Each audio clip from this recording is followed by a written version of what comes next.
Hey, everybody. All right. Good morning. All across North America. My name's Ian Hill. This is Leadership in Changing Times, brought to you by the APWA and my organization, The Changing Point. Public works professionals literally from coast to coast all across North America. We have participants on the East Coast, all the way up in New England, and to all of those in New England states, our prayers, our thoughts, our well wishes are with you. I know many of you aren't able to join us. You'll be watching this via archive. And whether you're in Nashua or you're up there in Rutland or you're in any of the New England communities that are a part of the program, if you're in Peel region of Ontario or out there in Oshawa or Whitby, in Toronto proper, we're with you. We know that you guys putting yourselves, ladies and gentlemen, putting yourselves on the line today and tomorrow night, or tonight and tomorrow. So our thoughts are with you. You're probably going to be watching this via archive. And then we're all the way down in sunny Florida, all across the plains, both in the United States of Oklahoma and Missouri, Kansas. We got Iowa, hey, Davenport, but then also up into Canada, Saskatchewan and Manitoba. And then out west, we've got participants in Colorado, as well as California and Pierce, Washington. Come on, Pierce, Washington, Pierce County. Man, they've been with us every single time, Jeff. It's awesome. I'm starting to feel a little weird, though, because you guys are like groupies. You're always here. Don't you get enough of the Chubby Brown Man? I'm the Chubby Brown Man. Anyways, and then we're up in Alberta, Spruce Grove, Alberta. I love the Tri-Leisure Center, one of the best facilities I've ever seen. Tri-Leisure Center in Spruce Grove. Thank you for joining us. And then Langley, BC, and all the way down into California, Oakland and Santa Ana and Southern California. We literally have participants all over the country joining us today. Why? Why are we doing this? Why am I involved in this? This leadership in changing times, this becoming a community builder track for the executive leaders. I'm participating because you're important. I'm participating because you touch every citizen in your community from cradle to grave. You provide the infrastructure, the platform, the framework for society to happen. That's you. That's what you do. On a day like today, with all of the forecasts and all of the predictions, biggest storm ever and all that, I'm reminded that before the emergency services can get where they need to go, there's a public works professional in front of them. And oftentimes in days like this, people forget that there's a public works professional that's going to be out in front of the first responders, making sure that they can get where they need to get. So why are we doing this? Because you're important, and your people are important, and they make a significant difference in lives on a daily basis. So for me, that's why I'm involved.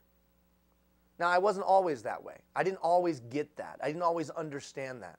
I used to be in big business. I used to help run a really big business. Had a lot of employees. And then I started getting involved in community, philanthropically involved. Life had been good. So we started getting philanthropically involved. And we started getting involved in helping to build thriving communities by giving stuff away or starting programs and the like. And so I started to do an exploration of what did it take to build a great community? What did it take to build a great society? What did it take? Now look, I'm not the sharpest pencil in the box, nor am I the brightest bulb in the chandelier, nor am I the sharpest tool in the tool shed. Barely graduated from high school, but I've had some success in life, and I know a little bit because I'm a self-educated person. And in that self-education, as I did this exploration of what did it take to build a great society, you know what I came upon? That if you looked and did an exploration of history, that all great societies had leading edge infrastructure for their times. And whether that was the Dutch or the Spanish, whether that was the French or the English, whether that was the Romans or the Greeks, for their time, they had phenomenal infrastructure for the moving of goods, for the interaction of community, for clean water. And it dawned on me that you were important. And now, over the last few years, we've done all that we can possibly do to support the industry. Oh, well, yeah, but this is a for-profit endeavor. What? Seriously? $895, $795, less than $800, your whole staff gets trained? You know, 1,000 people in some instances get trained for 15 weeks for $890 or $795? And we split that in half between me and APWA? Nobody's making any money. We're doing this because you're important. And in these changing times, people need to be equipped. The skills and abilities and competencies to win the battle behind you may not be the skills and abilities and competencies to win the battle before you.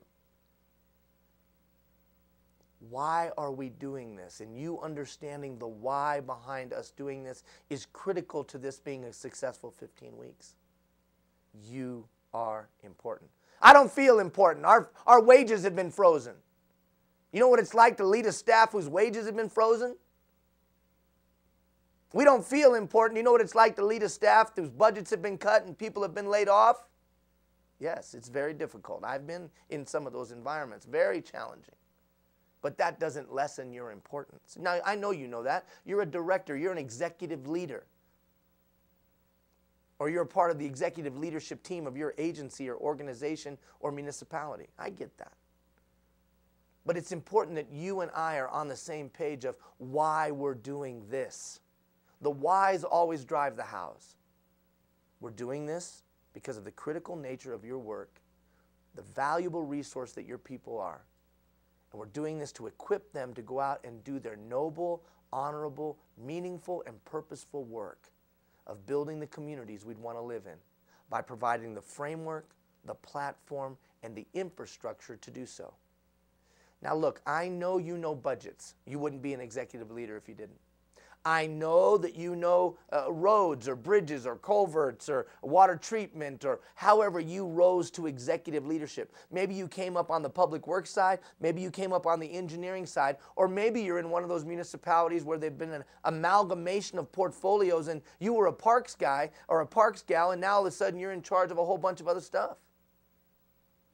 So I don't know how you got to executive leadership, but here you are now. So I'm assuming that you know budgets, facilities, roads, and things, water, things of that nature. But I think there's an important piece that's necessary for today's leader. It's a mindset. It's a leadership philosophy. I call it becoming a community builder. And so for 15 weeks, you and I are going to hang out and we're going to talk through this management or leadership philosophy. Now, we're going to hang out with your employees as well if your whole department is going through. We're going to hang out with your mid-level leaders. We're going to hang out with your front line. Now, those conversations will be different than the conversation I'm having with you.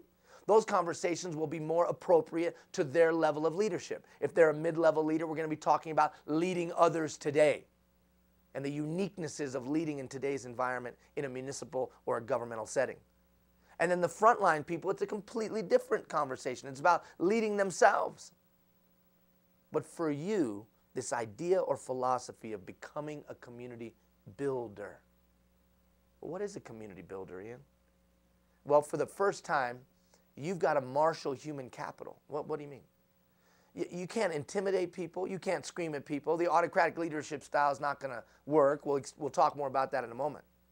And you've got to be able to marshal the human capital of your city manager or town manager or commissioner or elected official. You've got to be able to marshal the human capital of the business person in the community, the faith leader in the community. You as a public works director, you've got to be able to marshal human capital of the citizenry. Look, if most citizens knew of the challenged nature of the infrastructure on both sides of the North American border, not just in the United States, Canada.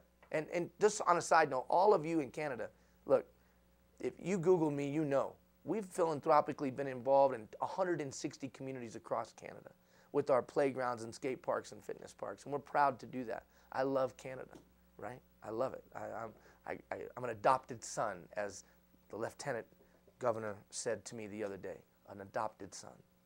So on both sides of the border, if citizenry knew of the situation of our infrastructure, they'd fall out of their chairs.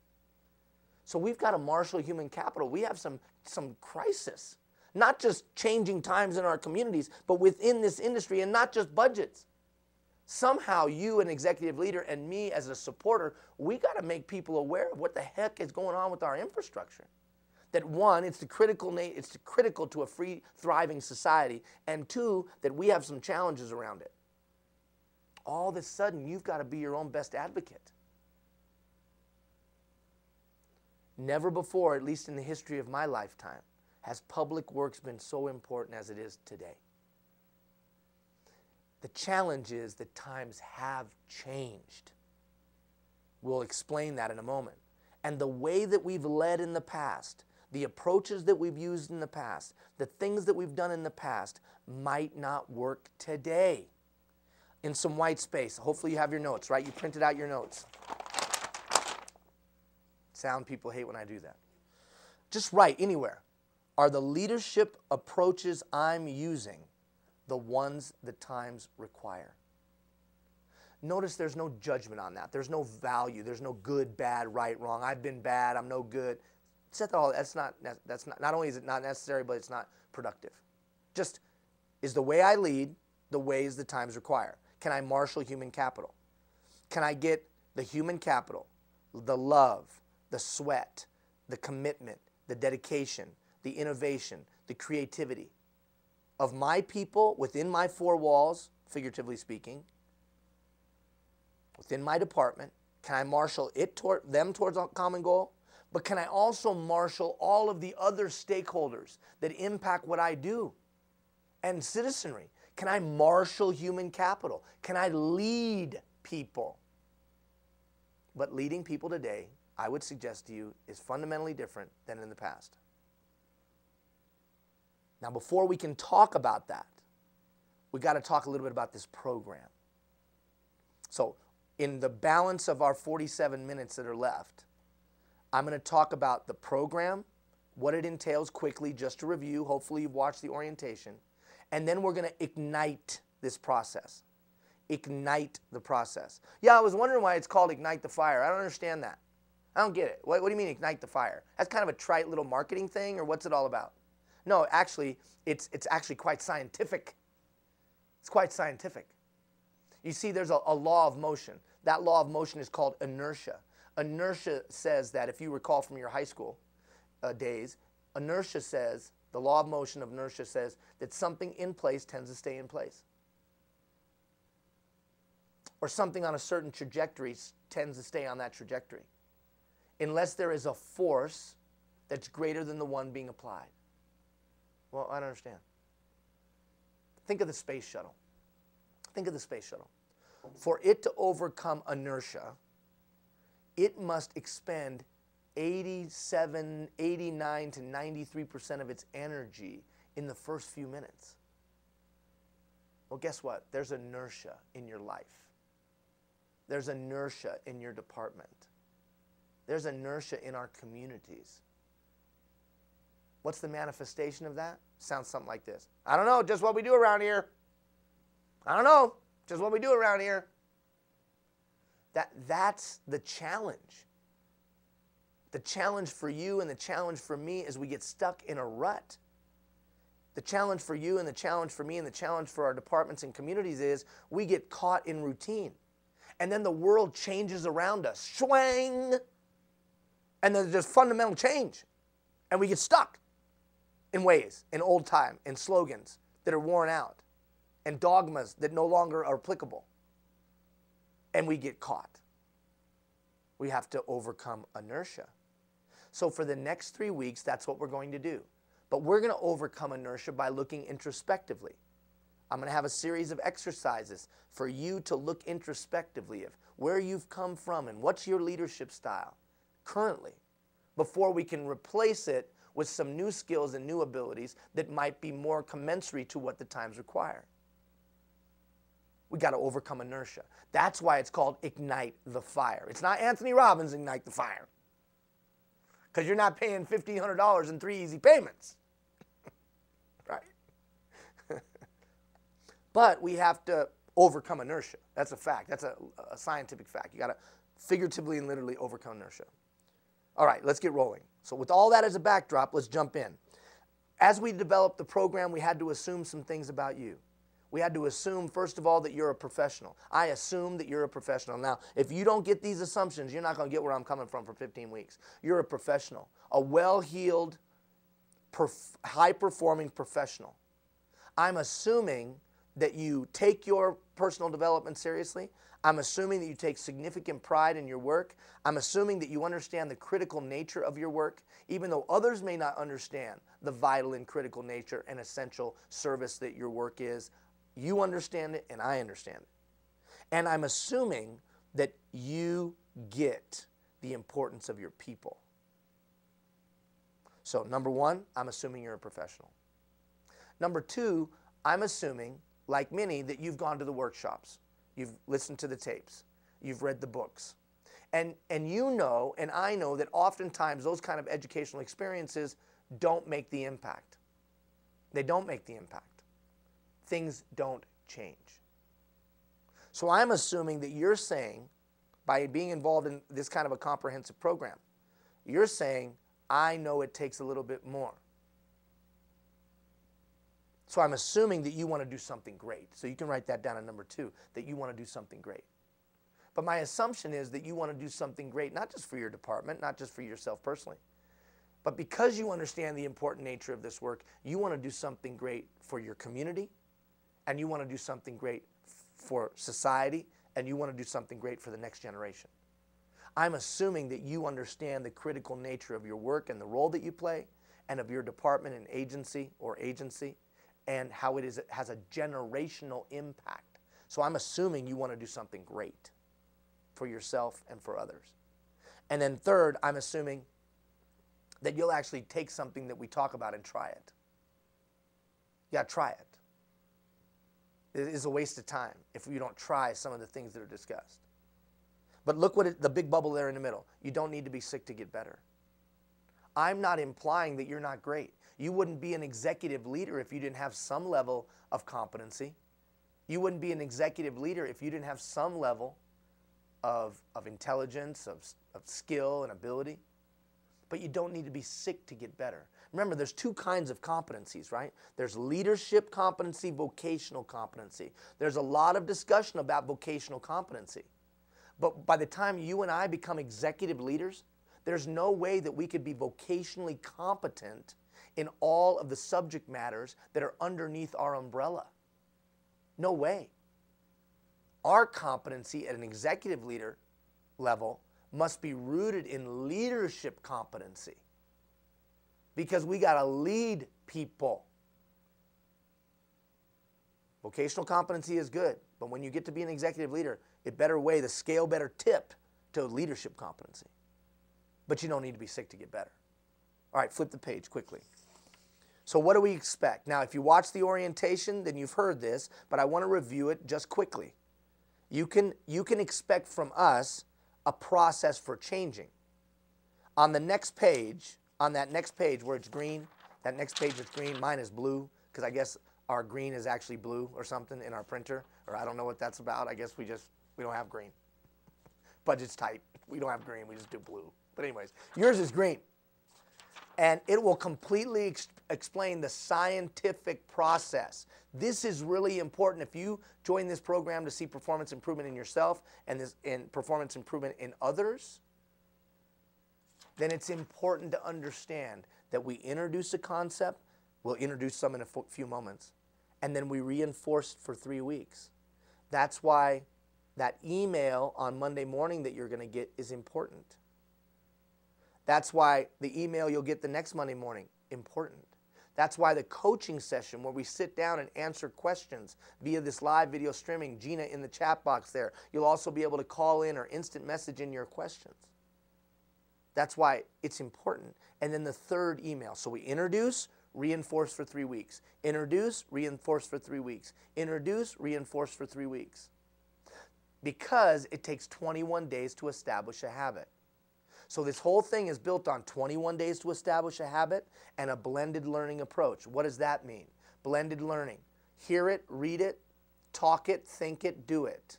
Hear it, read it, talk it, think it, do it. Hear it, read it, talk it, think it, do it. I'm more likely. So you can guarantee from us a scientific process for change. Let's not leave this to chance. You're too important for that. Let's not just throw out a bunch of information. When APWA called me and asked me to build this program, we decided, we made an absolute commitment to have it scientifically sound, not just a bunch of pep talks.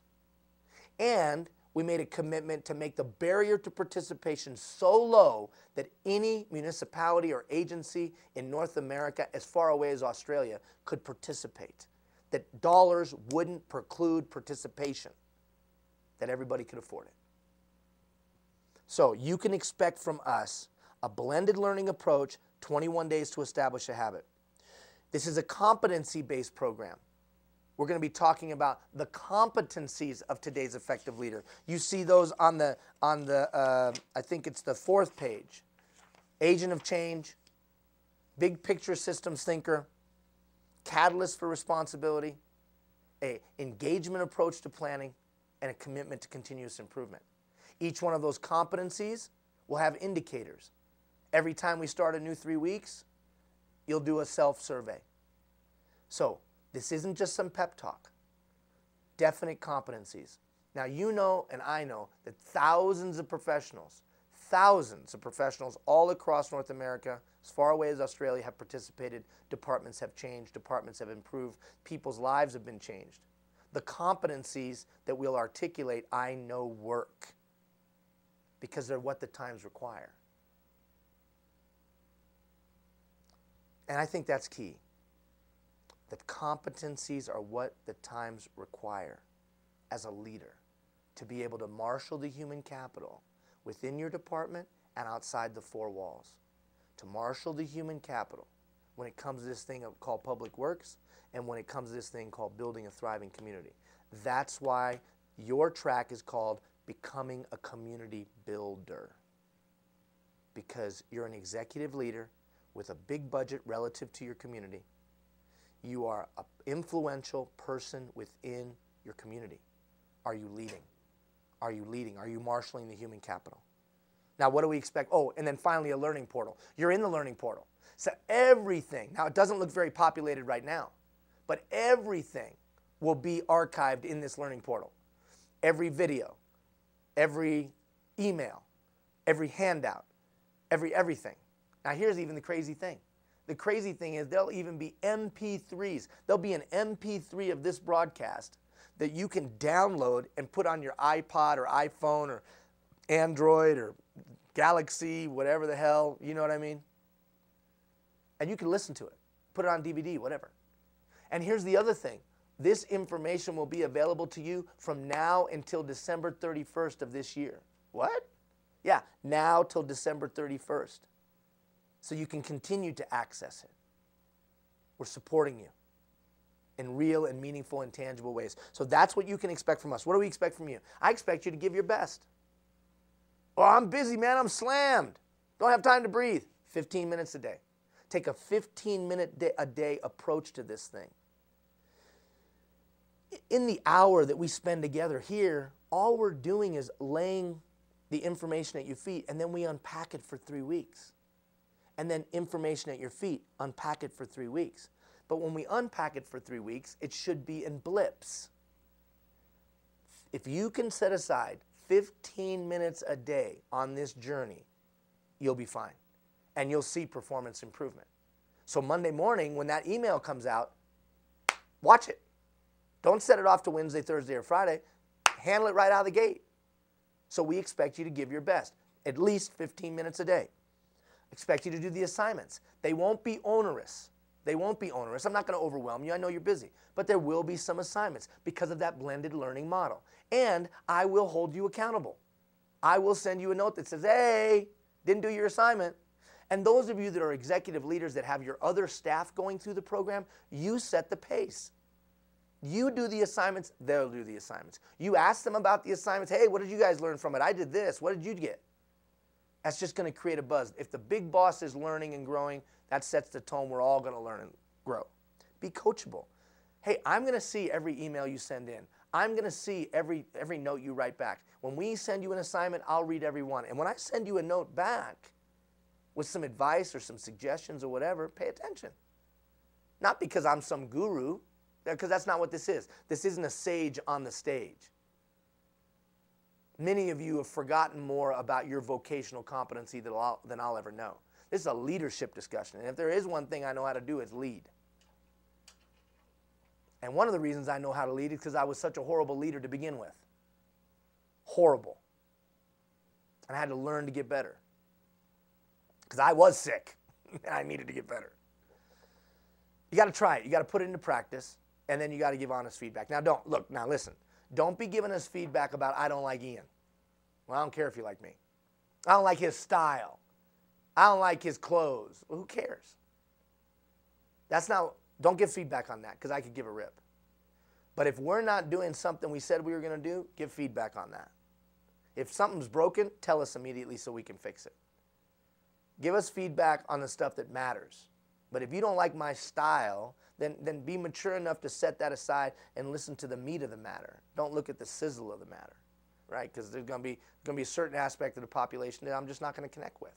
I mean, just because I have a style, and that's that. But we're enlightened enough to be able to get past that, right? That's what our expectations are. Now, I already showed you the next page, which is that change continuum. Really do take the time to look at that, because it'll help you understand, one, change, and then two, how you can work change in your department, although we'll be talking about that extensively in the coming days, but also understanding the science behind behavioral change. It's effective with your kids, it's effective with you, it's effective with your direct reports, it's effective. All right, so that laid the foundation of what you can expect and the whys behind what we're doing. That's the preamble. For the balance of our time, let's talk about this idea of the competencies or approaches that times require. In the balance of our time, let's begin to ignite that fire. Let's begin to overcome inertia. The beauty of having 3 weeks is I don't have to cram all the information into 1 hour.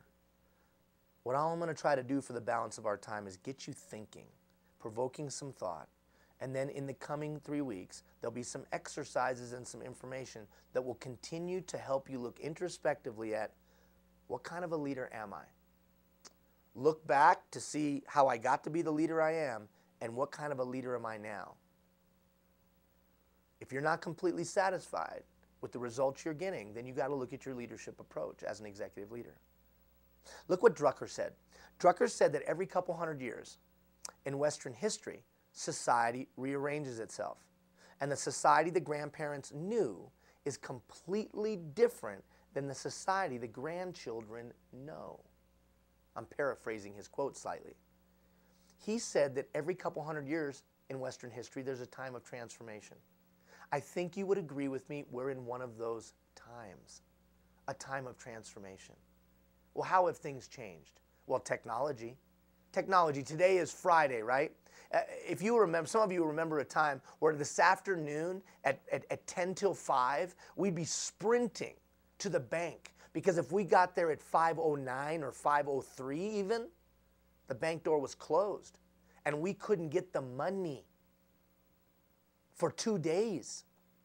Times changed.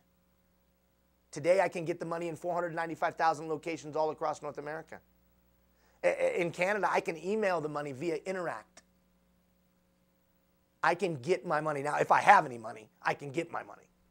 Well, how about this one? Talk about how times have changed. How about this thing? This thing right here. This cursed thing, right? That has created urgency addiction amongst us all.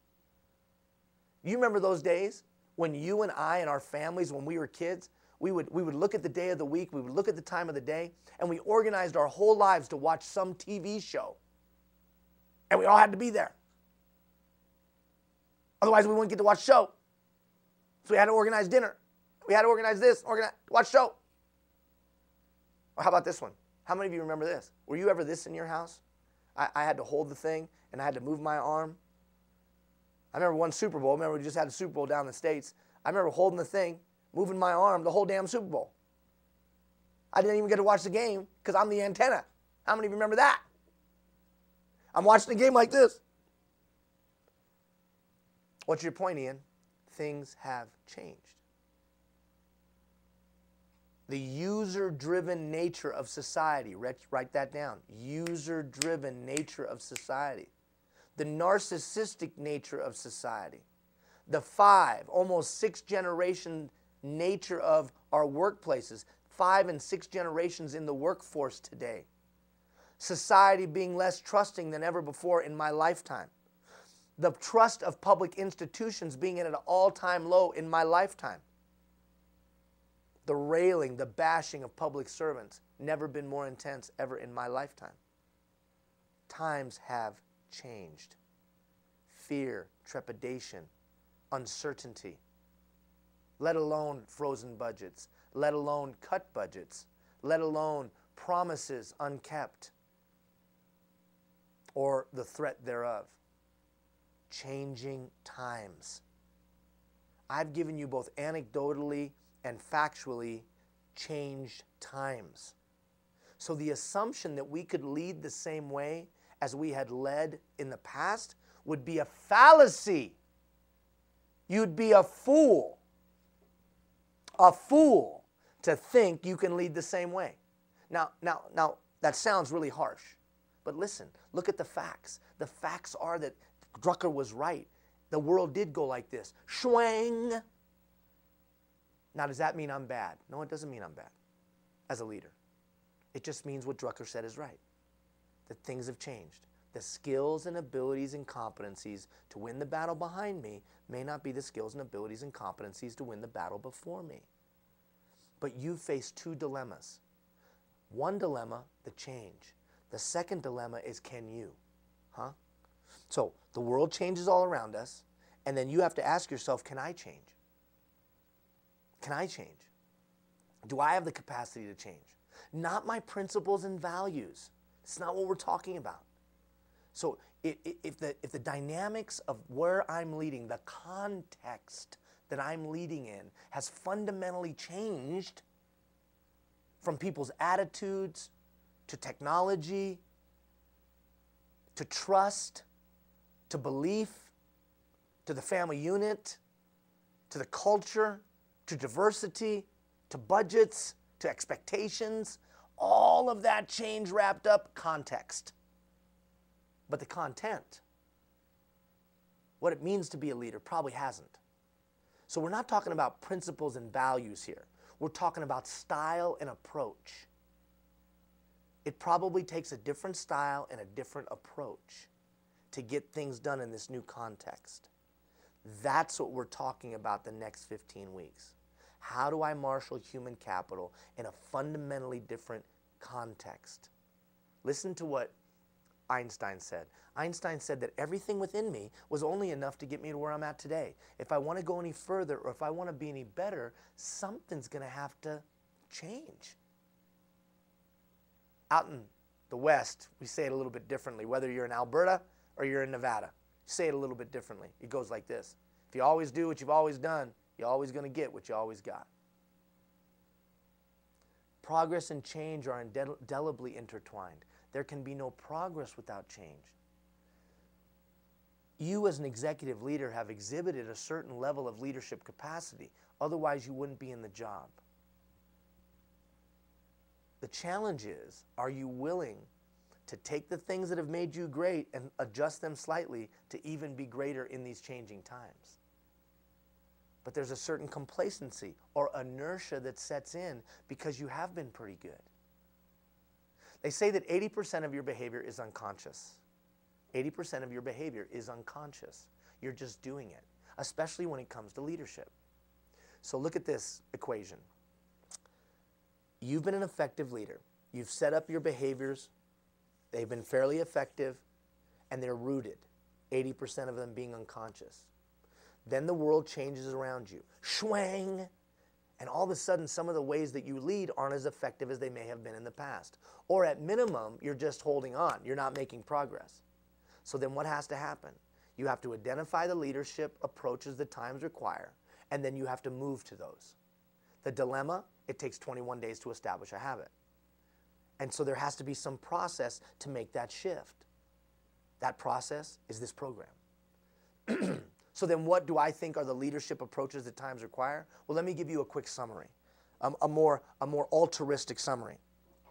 We're looking for leaders. I think the most effective leaders have the following attributes. They have the ability to build partnerships and consensus today. They have the ability to inspire others and move them towards a shared goal. They are someone who can tap into the collective intelligence and energy of stakeholders. Now, what's funny is most people make those statements, but we're going to show you how to do that. How do I get a bunch of different people from a bunch of different backgrounds with a bunch of different talents, experience, and interests, and how do I move them towards a common goal, whether I have authority over them or not? And your dilemma as an executive leader is you're not judged on your performance. You're judged on the performance of the person who's the furthest away from you. You may be in an agency so large that you're judged on the performance of a guy you never see, talk to, or even knows who you are, except by name and a picture on a wall. How do I get that guy or that gal to give their best every day? That's what the times require. And that's what, in difficult economic times, the times require. Today's leader and the effective leader of the day can provide direction when people don't know what to do. Leaders that require? No. Leaders that inspire. Leaders who understand that it's more about exerting influence today. Your title doesn't scare anybody. You're not going to be able to intimidate anybody, not in any real and meaningful way. Oh, they're going to come to work, dude. They have mortgages to pay. But will they give their all in the work? That's about being able to exert influence through a trusting relationship. We need leaders that pay attention to and respond to the trends. What's going on 2 and 3 and 8 and 10 years? People who see possibilities and know how to innovate, know how to generate a creative idea. We're going to literally teach you and your people how to come up with a creative idea, how to innovate. What are the effective steps of innovation? But for you, how do I create a culture of innovations and innovators? Leaders that flatten the hierarchy by gaining feedback, understanding that it's a user-driven society. You've said that a couple times. Think about it. Every institution that your employee interfaces with gives them a say or gives them the impression they have a say. From the bank that I mentioned earlier, to YouTube and Facebook and iTunes, to the damn TV shows they watch, give them a say in the outcome. And then they come to the workplace and they have no say. And you wonder why there's attitudinal pushback. Oh, they'll come to work. Oh, you just mean the kids. It's not just the kids. You want to be told what to do. You want to be consulted. You want to have an opinion. Well, so do they. Workers are more sophisticated than they've ever been in the history of mankind. Now, that just means that they have more information. Before they come to work, they read the Yahoo page that says 5 ways that employees should be treated. They read that. And then they come to work and go, you're only doing one of them. They do. So for you and I, we have to understand it's a user-driven society. And so we have to be able to facilitate and empower employees. We have to be able to create a collective vision, collective direction, which creates ownership, which in difficult and challenging economic times, we need people to be able to take greater ownership than they have in the past. And then we long for leaders that are authentic, honest, and direct, and put the needs of others ahead of themselves. It has become a cliche. A cliche. The malfeasance of leadership in all industries, in all sectors, in all corners of society. And it ain't exclusive just to the United States of America. In all corners, in all sectors, in all silos, the malfeasance of leadership from a financial standpoint, moral standpoint, social standpoint, has painted all leaders with a bad brush. We long for leaders that we can trust again. We long for leaders that are authentic again. We long for leaders who will put the needs of the followers ahead of themselves. Be that leader. So all of that very conceptual, very altruistic stuff is what we're going to try to instill in a very meaningful and real way over the next 15 weeks. Before we can do that, we have to understand this thing called change. You have a leadership style right now. Over the next 3 weeks, we're going to help you identify it. We're going to give you an exercise for this coming week. We're going to give you an exercise. Well, I guess it's not this week, the following week. We're going to give you an exercise for you to look introspectively within yourself. It's in this packet. Call it Looking Back to Move Forward, Leadership History Survey. An exercise of how did you become the leader you are, so that you understand the leader you are and who made you that. Life experiences, people of influence in your life, a teacher, a parent, a coach, an influential adult, your first job, your best boss, your worst boss, all of that make up who the leader you are today. So we're going to look back and figure out how you got here. And then we're going to help you change. But to change, you have to understand the processes of change. You have to understand the dynamics of change. We've all tried to change. We've all set that New Year's resolution, you know, December 28th or January 5th or whatever. You're like, I'm doing this. February 29th, March 8th, I'm doing that next year. Right? Why don't you stick? Because there's no process for change. Look at the box at the top. Progress and change are indelibly intertwined. There can be no progress without change. The number one tool the executive leader can have in their toolkit today, know how to change something. Know how to change yourself. See a skill or an ability that you'd like to acquire because it's what the times require. You have the ability to do that. Someone points out a deficiency, you can change. You see a deficiency within your own self, you can change. The world goes like this around you, swang, you can change. Not your principles and values, but you know how to change your style. That 80% of your unconscious behavior. It's the number one tool that a director or an executive leader, or frankly anyone, can have in their toolkit. There's no safety and security in staying the same. There's only safety and security in being able to adapt and overcome. So then, this thing called change must be mastered. Think about it. If progress and change are indelibly intertwined and there can be no progress without change, you don't believe me? Write 1 + 2 + 3 + 4. And without going to your smartphone, tell me what that adds up to. That adds up to 10. Well, if I want that to be 11, what has to happen? Something's got to change. But how many of you have ever sat in a meeting where we took that equation and we put the 2 and we put the 1 and we put the 3 and then we put the 4 and we thought we had changed things? No, we get the same answer. The same is true in your and I's life. If something wants to change, you got to really change if you want a different answer or result. Now, we put other words on it. Education, enhancement, improvement, change. If you don't like the word change, that's fine. Think of what all the detergents do. Every couple years, Tide and Cheer, Tide, and these other detergents come up with what? New and improved. New and improved. You want to make a difference? Who could use a new and improved you? Your spouse? Your kids? Your direct reports? Your commissioners? No, I'm being serious. If you picked out one thing over this next 15 weeks and got a little bit better at it, whose life might be better? No bull crap here. Come on now. We're executive leaders. Who is it in your life? Who could directly benefit from an improved you? You don't like the word change? Then you start thinking about whose lives you impact. You don't like the word change? Then you start thinking about the people in your life who might be better because you got a little better. Because every one of us, me too, can get better. My kids deserve a better me. My wife deserves a better me. My employees deserve a better me. But I don't need to be sick to get better. So the implication isn't that I'm bad. But as I progress and I get better, they get better. So why don't we like that word? Because it's uncomfortable. It's scary. Because it takes us out of what we know. And there's a risk of failure. And we might have to admit that we've been wrong. That's why we're afraid to change. Why are we reluctant to change? Because usually we don't know how. We don't know how to get from here to there. We know we need to get there, but we don't know how to get from here to there. We don't know how to get from here to there.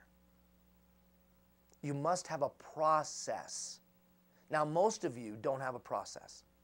Most of you, when you need to acquire a new skill, don't have a process to take the old behavior and replace it with a new behavior. Most of us adults don't have a way that when someone points out a deficiency, that we can look at that deficiency and then move to mastery or proficiency, deficiency to proficiency to mastery. We probably don't have a process for that.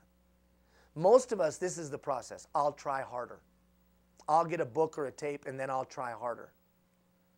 And then most of it doesn't happen. It doesn't change. So I think you've got to have a real process for change. We call it the change continuum, a process for personal change. You can't be expected to change your department if you don't know the fundamentals and understand the fundamentals of changing something.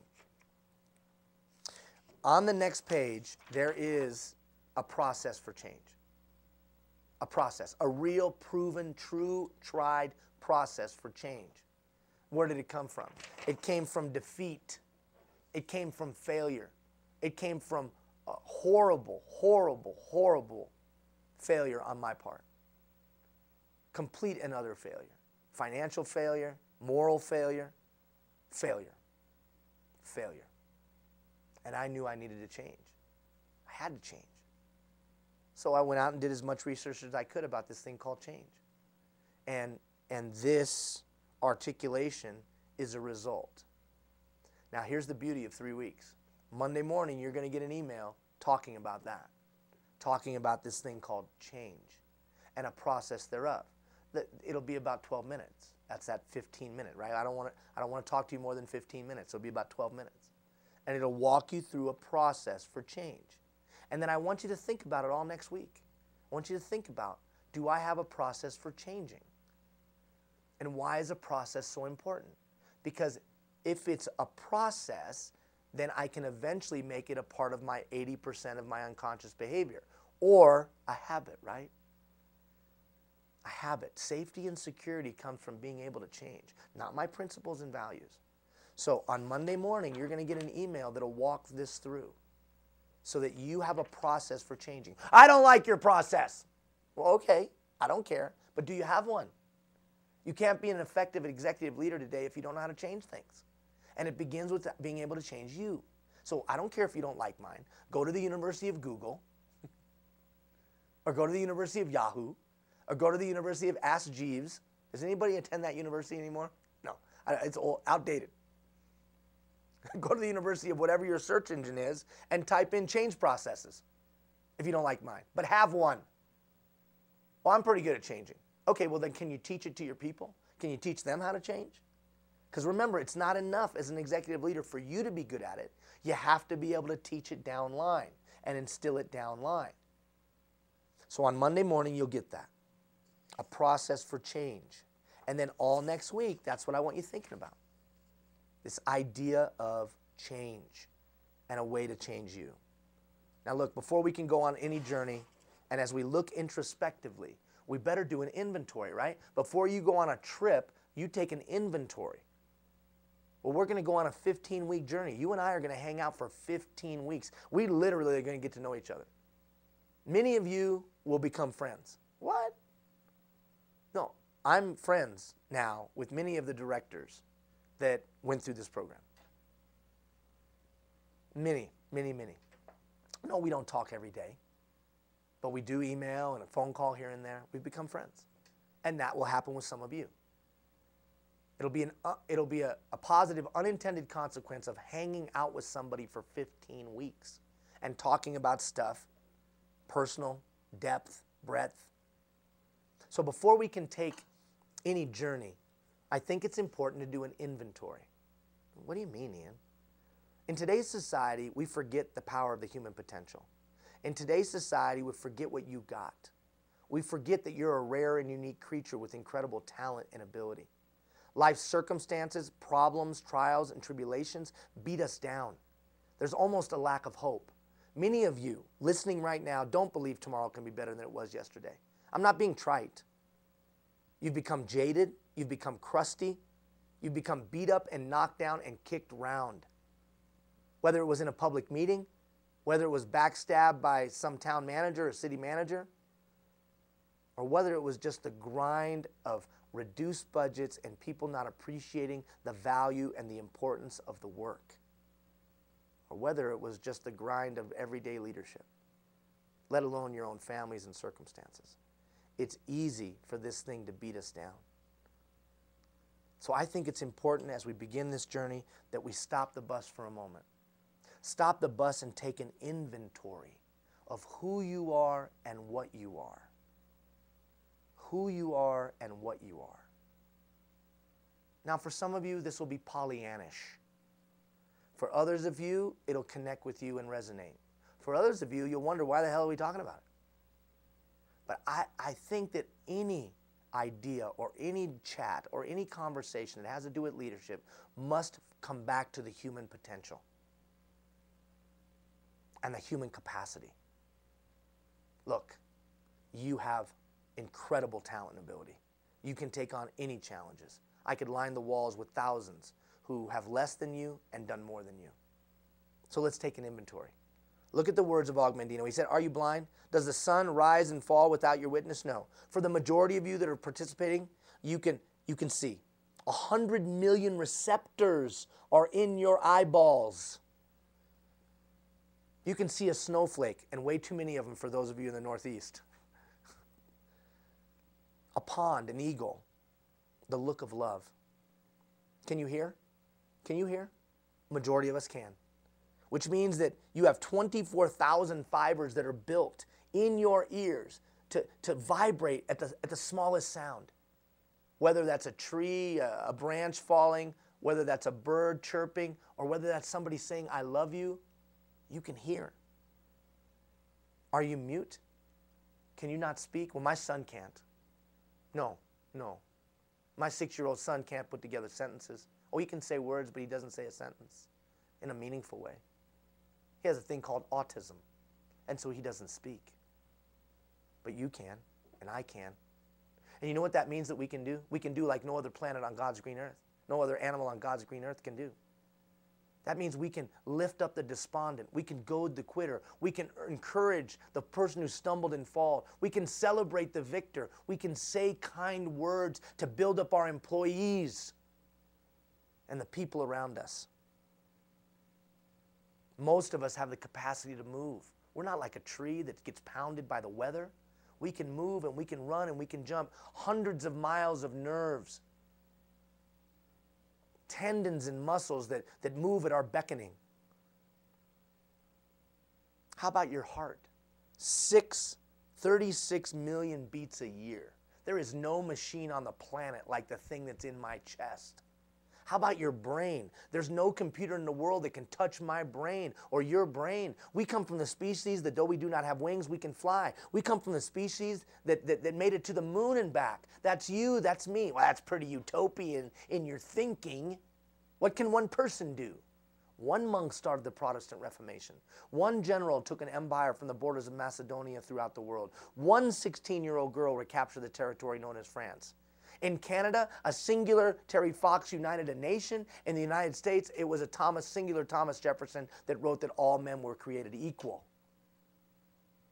And I've seen repeatedly public works professionals get on fire and be the catalyst to fundamental change within their community, within their department, and then their community. But do you believe it? All great things begin with belief. And what I'm trying to show you is the scientific fact of what you have within you. What you have within you.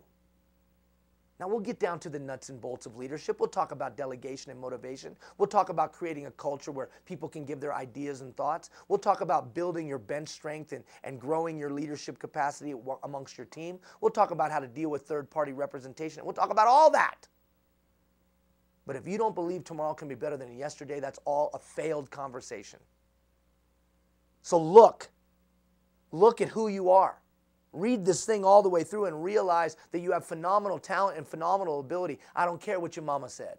I don't care what the teacher said. I don't care what the mayor said. I don't even care what that damn voice in your head says. You have what it takes to take on the challenges of today.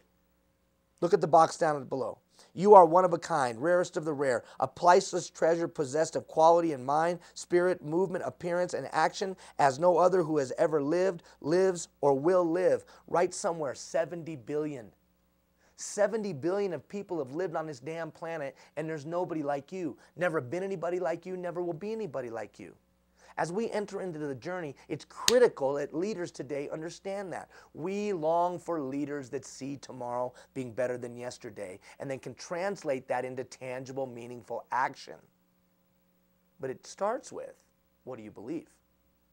And whether you believe in cosmic coincidence or you believe in the hand of divine providence, at the end of the day, we're the best of the best. In either life worldview. Best of the best. Now, we don't always act like that, but we're the best of the best.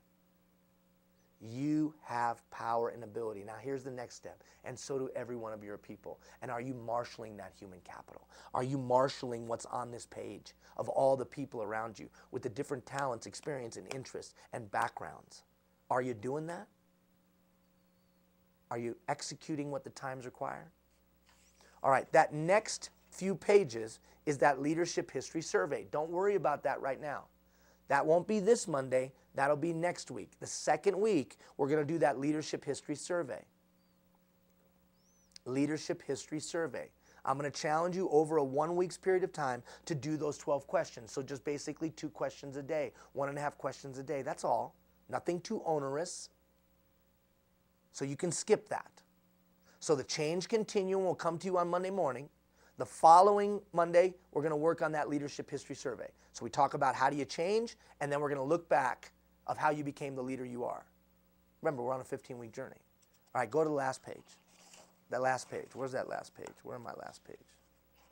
We got about 4 minutes left. It says life's 5 most urgent questions. I'm going to review them today. I'm not going to ask for them. But eventually, I'm going to ask you to send them to me. Really? Yeah. I'm going to ask you to send them to me. Because I think they're the most important thing that a leader can be thinking about. We long for leaders that put themselves ahead of others, or put others ahead of themselves, not those that put themselves ahead of their followers. We long for leaders that are morally sound, who have integrity. And we long for leaders that have a direction and a focus of where they're headed, that takes the best interests of all in mind. These 5 questions, I call them life's 5 most urgent questions. I'm going to review them today, and then towards the end of this 3 weeks, I'm going to ask you to send them in. I'm going to give you a chance to do some introspection, and then I'm going to ask you to send them to me. Let me review them really quickly. What will be your greatest contribution to your family? So why is your family better off to have you as the leader? What will be your greatest contribution to those that you serve? And we all serve somebody. What will be your greatest contribution to those that you've led? What will be your greatest contribution to your organization? What will be your greatest contribution to your community or society? We are in changing times. Literally and figuratively speaking, we're in crisis. And I'm not being a doomsayer or a naysayer. I'm just saying, at least in my lifetime, it's never been as bad. And in the public works infrastructure, it's bad. There's some infrastructural crisis. We're on the precipice of it, literally and figuratively. I think the times require leaders that put these 5 questions in the forefront of their mind. Now, what do you notice about them? You notice that they project. They project a direction, what will be. You notice that they begin in and work out. And you know it's all based on what I will give, not what I will get. In the back of your mind over the next 3 weeks, I'd like you to ponder these. Monday, we're going to talk about a process for change. The following Monday, we're going to talk about a style, an approach of how you became, or a leadership style, how you became the leader you are. We're going to look back to move forward. But underneath all of that, I want you to be thinking about these 5 questions. And then I'm going to ask you to send them in. And you'll be able to send them in either electronically or in some other ways, some very easy ways that you can send them in. All right, we begin the journey. All today was meant to do was give you a little background, to give you a little framework, to talk a little bit about change, to paint a picture, and hopefully begin the next 3 weeks of an introspective journey of preparing you to, one, ask yourself the kind of leader you are, ask yourself the kind of leadership approaches the times require, and then move across the gap. Move across the gap. For this thing to be successful, your performance better improve. Otherwise, it's a waste of time. For this thing to be successful, the performance of your people better improve, or it's been a waste of time. I'm not messing around, I'm not playing games, and neither are you. Your work is important, it's valuable, it's noble, and honorable. Plato said that there was no greater life lived than that committed to public service. That's you. You touch every citizen in a meaningful way from cradle to grave. So let's take the next 15 weeks, not because we're sick, because you don't need to be sick to get better. Let's take the next 15 weeks and let's move our leadership capacity. Let's improve our leadership competency, and let's together go and marshal human capital to build the communities we'd all want to live in. We'll talk at you on Monday morning. You'll see that email, open it, watch the Change Continuum. It's about 12 minutes with the handout, so you start to think about a process for implementing change. Have a great weekend. For those of you that are affected by the storm, stay safe. Our hearts and prayers are with you. Go out and do the world-class work that I know you can do. Take care, everybody. Have a great weekend.